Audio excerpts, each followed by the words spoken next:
أعوذ بالله من الشيطان الرجيم.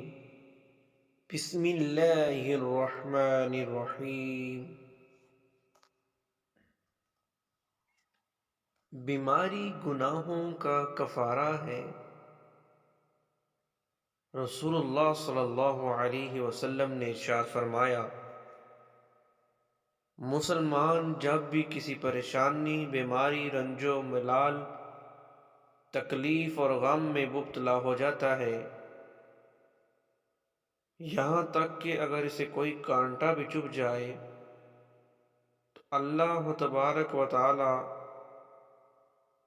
اسے اس کے گناہوں کا کفارہ بنا لیتا ہے.